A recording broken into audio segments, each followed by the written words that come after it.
If you want to learn how to do punch and roll recording or punch and roll editing, well, this video is for you. Hi, I'm Luis Cruz, and I'm a voice actor from the Philippines and one of the coaches at Voice Actors at Home PH. First, what is punch and roll editing? Well, one way to explain it is by comparing it with what most people will do initially, which is to record straight through. This is when you record everything in one go and then edit everything afterwards. Punch and roll, on the other hand, well, for that, let's take a little side trip.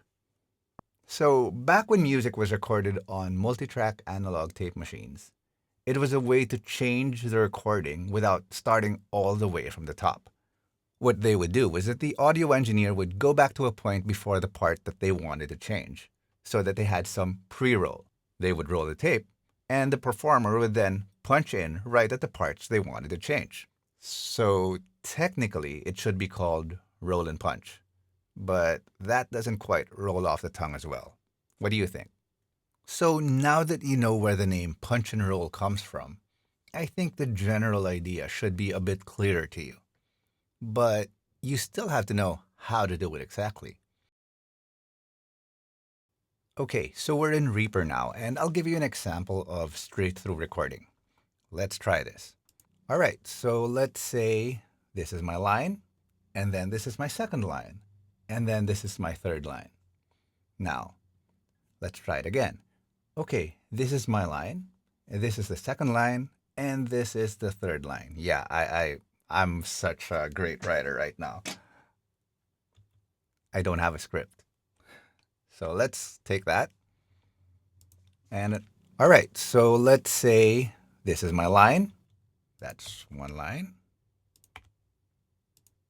And then this is my second line. Let's say I don't like that line. I'm going to take the second line from the second take. And this is the second line.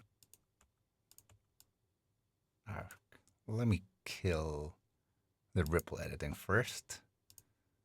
So I can just move stuff around. Say this is my line, and this is the second line, and then take the third line from the first line. And then this is my second line. Oops, nope, I don't want that. And then this is my third line. So that's my third line. And then let's listen to everything. All right, so let's say this is my line, and this is the second line, and then this is my third line. There you go. So that's straight through editing. We did everything first, and then we edit it afterwards, and then we can just delete this stuff after.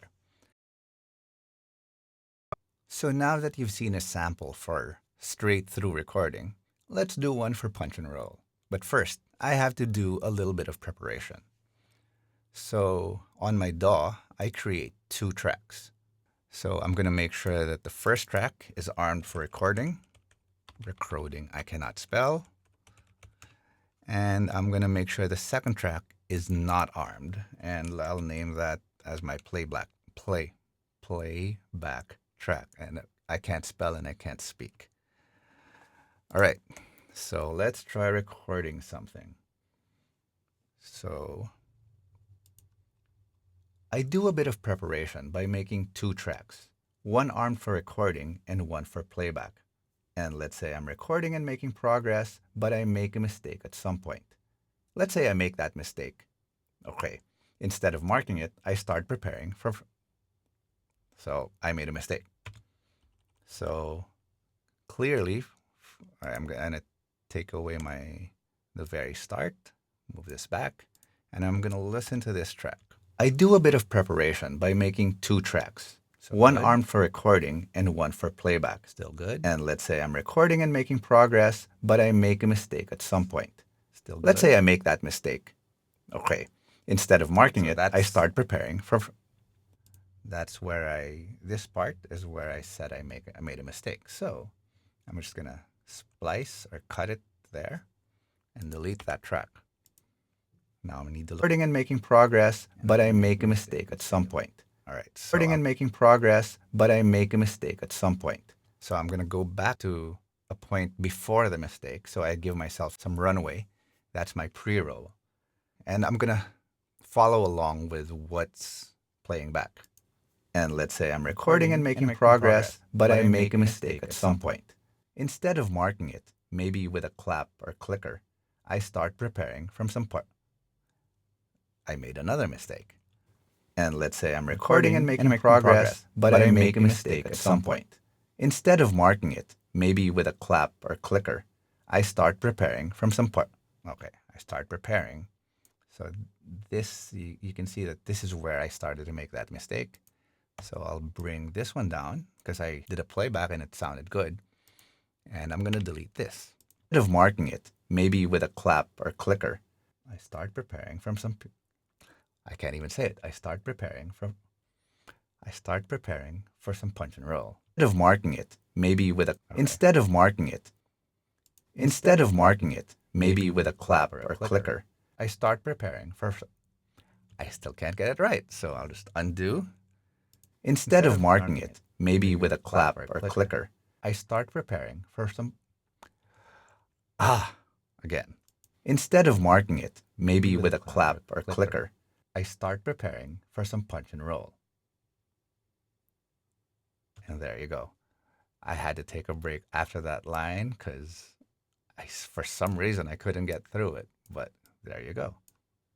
For a clicker, I start preparing for some punch and roll. And then I can continue on with the rest of my script. So it also gives me some breaks, some time, some room to breathe.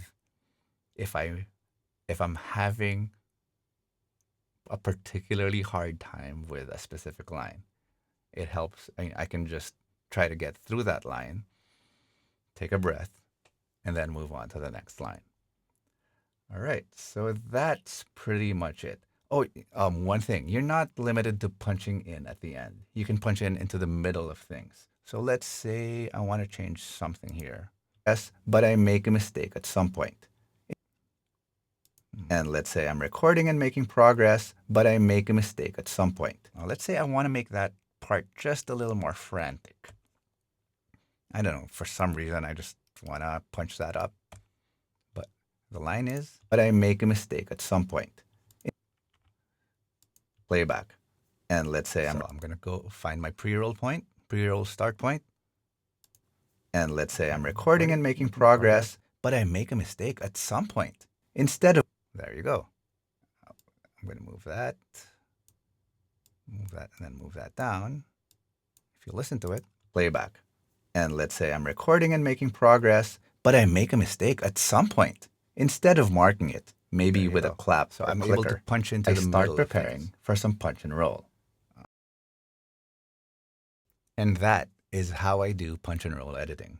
I find that it works very well for me, especially for longer materials.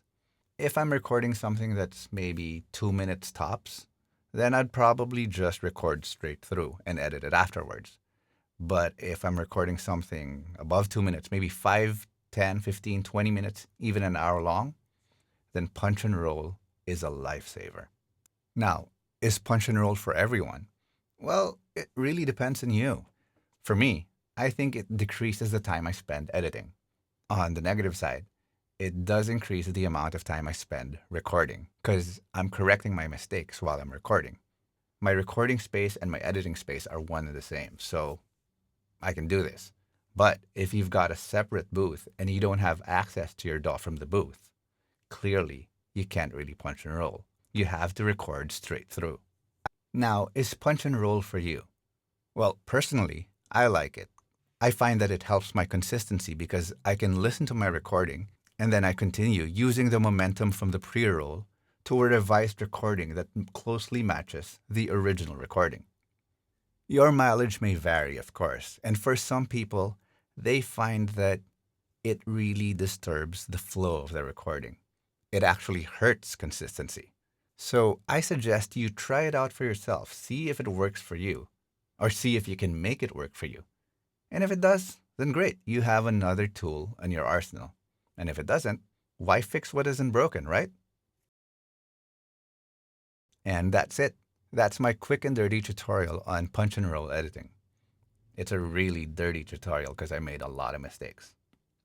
But anyway, I hope you learned something useful today. And if you like this video, please let us know. And if you'd like to see more videos about voiceover, recording spaces, and other related topics, please consider subscribing. Thank you.